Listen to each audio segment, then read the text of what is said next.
Talk a little bit about Rosie O'Donnell. You know, Bill O'Reilly and Rosie have tangled in the past. Last night, Bill O'Reilly was actually on the Greta Van Susteren show, where he talked about how Rosie hates America.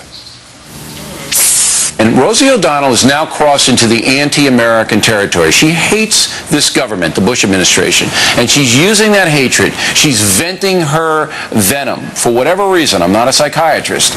And she's damaging the country in doing so. Once that happens in a major corporate atmosphere, I got to go in and say, enough.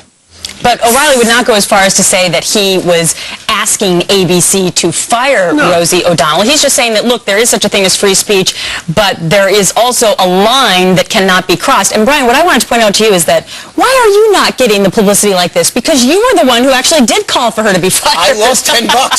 I actually called for her resigning. You lost $20. Because I gave it back. I don't know why you did that. Because I'm a good person. Steve has to sleep at night. Also, yesterday, Bill said he actually feels badly for Rosie's boss, Barbara Walters, who sits right there and listens to all of it.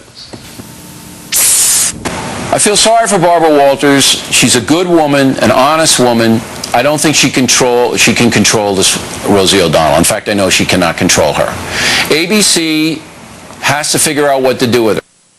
Just because Barbara Walters doesn't talk as loud as Rosie O'Donnell, if she just finished the segment with Rosie, that was irresponsible, and I think you should get some facts to back up your statements, like, for example, that fire doesn't melt steel, which is news crazy. to steel workers, blacksmiths, and firefighters, and people who make samurai swords. Hey, Brian and Gretchen, look at this. Somebody emailed me the Rosie O'Donnell Rant Advisory System.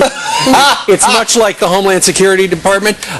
Orange or red is deranged, advocates conspiracy theory, joins tinfoil hat crowd, unhinged, insults ethnic group, she's losing it, we know what that's all about, adolescent, naive, and calm as well. Has she ever had the calm rating? But now, I don't know. But they're both going to feed off each other, Gretchen, because now Rosie O'Donnell is going off on Bill O'Reilly on her show, saying that Bill O'Reilly is like a character. So this is the new Trump-Rosie fight? I think so, only this is like somewhat of an intellectual fight. Instead of Trump calling Rosie an animal, and that Barbara Walters rused the day she ever put that animal on the show, I believe is the direct quote. O'Reilly's whole point is she's spewing propaganda. Because she's saying that basically 9/11 was an inside job, the Bush administration presents a corrupt face for America, and that we plan on attacking Iran in the summer, and Khalid Sheikh Mohammed, a good guy who's just been tortured to say things that he didn't do. I think you